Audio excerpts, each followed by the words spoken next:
everybody. As you just heard, John Ferraro, Vice President Publisher Partnerships at Rocket Fuel. I've been with Rocket Fuel all of 2 months, but I do bring a little bit of perspective to this conversation. I was running sales for a large publisher for the last 6.5 years and was actually a client of Rocket Fuel. They were our tech provider running our audience extension campaigns for the last 2.5 years. So with that, somebody asked me when I was speaking if I had a Twitter handle, and I gave it to them. They obviously didn't put it up. They must have thought that my 60 followers were not worthy. But if anyone wants to follow somebody that doesn't tweet out at them, at John_Ferraro. So have at it. Brian yesterday talked about the challenges that both the publishers and the tech providers were experiencing. And one of the things that came through were, I think it really isn't a challenge, but the tech providers said that they had a beef with the publishers of, their lack of willingness to innovate and try new things. And I just want to go on record and say I think you guys are innovative and wonderful as a publisher. So with that, so this is kind of cool. I remember as a publisher getting this data in year 1. This is year 3 of a study that we've done in conjunction with Digiday, accessing their database of publishers and brand marketers and agency folks, and really to get a handle on big data and audiences and the rapidly changing marketplace that we live in. And this is really the only study that looks at both the buying and selling side and really focuses in on what publishers are dealing with. So if you're a publisher in the room, I hope you find this fascinating. It really has been for me. And just to put that in perspective, you think about, so this is year 3, so we launched the study in 2013. At that point, $4.2 billion was being bought programmatically. This year, that number is going to be $14.9 billion. I mean, we all know, we live it. We know how quick our industry evolves and changes and all that kind of thing, but that's incredible growth. And this will be the first year where programmatic ad spend in the US is over 50% of all digital money being pumped through. So pretty amazing. So what did we find? I think we've gotten to the point to a large part where we're not really getting the question of do you have a DMP or are you doing audience extension? It's really gotten to the point of like, who's your DMP? What's your audience extension philosophy or program? And as a publisher, the question that always got asked to me was, what can I buy from you that I can't buy anywhere else, right? And the answer is pretty short and pretty simple. It's first-party data. It's unique content and first-party data. That's what a marketer wants from you because everything else is relatively commoditized and recycled. So the good news is what we found: adoption's up, demand's up. Not surprisingly, on those two things, revenue is up. So that's a good thing. I found this slide super interesting. So we've seen an uptick in DMP adoption at the publisher level, up 8 points year over year. You see publishers offering extension at about 50%. About half of them are doing that. Almost 2/3 are offering private marketplace inventory. Over 2/3 putting inventory on the open exchanges. But what jumped out at me here was that disparity between supply or the activation of supply and demand. 94% of buyers are allocating budget to audience extension, and yet only 47% of publishers are realizing revenue on that. Similar story in terms of private marketplace. Is there an opportunity here? It certainly looks like it to me. In the survey we did, we actually let people kind of freeform some quotes, and a couple things I thought was interesting that I'll share with you. Is this right for everyone? I don't know, maybe not. One respondent noted, we constantly have to evaluate how to get the highest yield on our inventory and how we manage the open exchanges, really who we expose our inventory to. The benefits, though, appear pretty clear to me. Another survey taker said it's been profitable and we are looking to expand those channels, while another added, programmatic has become a main source of revenue for our company. So those are direct quotes right from the survey. Talking DMPs, and I purchased our publisher DMP a couple years ago. I vetted a bunch of different vendors, went through the integration process, the onboarding, all that kind of thing. If anybody's interested in talking about that more in depth, you can grab me afterwards. Happy to share the thoughts and learnings that I went through. As I mentioned, about half of publishers now have a DMP in place. What I think is even more interesting than that, though, is that a full 2/3 are planning to add a DMP in the near future. So adoption really, really is on the rise. So not surprisingly, what are the reasons publishers are putting a DMP in place? Creating custom audience segments and audience insights are kind of no-brainers. What I thought was kind of interesting, though, was the other two on the right-hand side.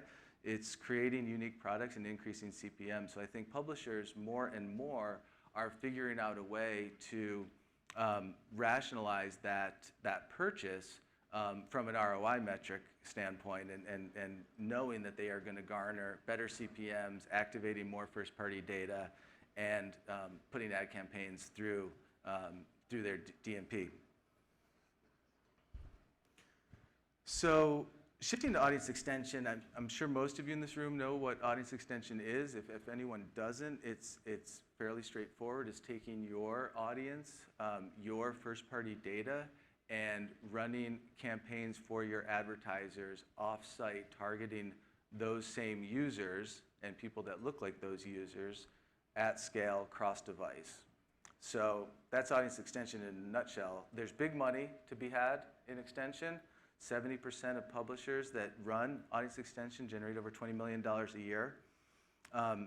CPMs, a couple years ago, we saw CPMs typically 25 to maybe 50% below what publishers were charging for their owned and operated inventory. And we've really seen a shift this past year, where through first-party data and interesting marketing channels, publishers are charging the same amount, or in some cases even a greater amount in terms of CPM to their advertisers on an extension basis.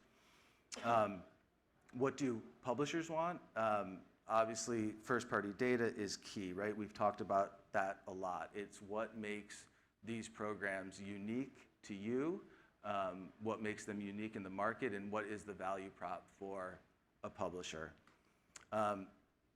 Who do you go after when you're running audience extension? This is really, you're fishing in the big pond. It's the big fish. It's 50% of advertisers are more likely to be running extension if they have a $10 million or more marketing budget.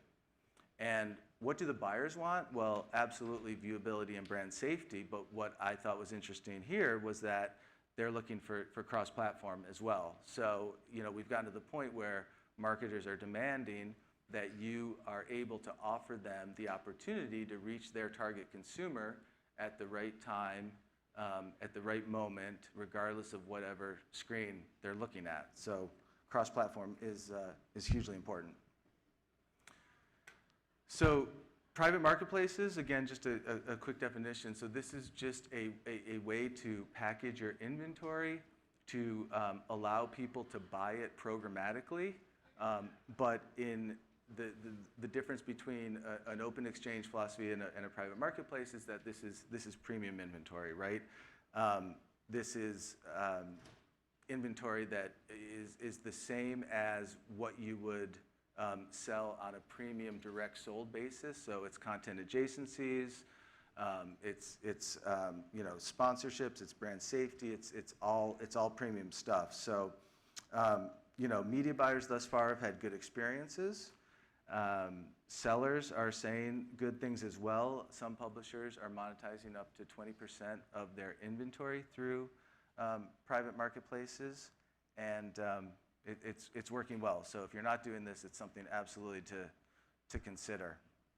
So what does this mean for you? As we talked about, programmatic can be premium. It doesn't have to be the bottom of the stack. It doesn't have to be just your remnant inventory. Through private marketplaces, you can have an efficient way to sell. And really, that's all we're talking about, right? When you talk about a private marketplace or anything programmatically, it's just ad tech. It's just the way to transact the deal. That's the only thing that's changed. I think people tend to overcomplicate it in some cases, and yes, can it be clunky at times still? It can. There are things to work through, but from an operational efficiency standpoint, it can create some big benefits. Two, there's demand, right? 94% of people, marketers, advertisers, are spending money through audience extension. This is something that is peaking, and it's something that if you're not doing today, you really should start thinking about it, because it is an absolute fantastic top-line revenue growth driver for publishers. And then multi-platform, right? A DMP integrated with all your other products allows the marketer to do what they're trying to do today, which is, like I said, reach the consumer with the right message at the right time, at the right moment, regardless of whatever device or whatever screen they're looking at. And it's a win-win. So thanks. With that, any questions? No Twitter handle here. You have to see me after for that. I have a quick question.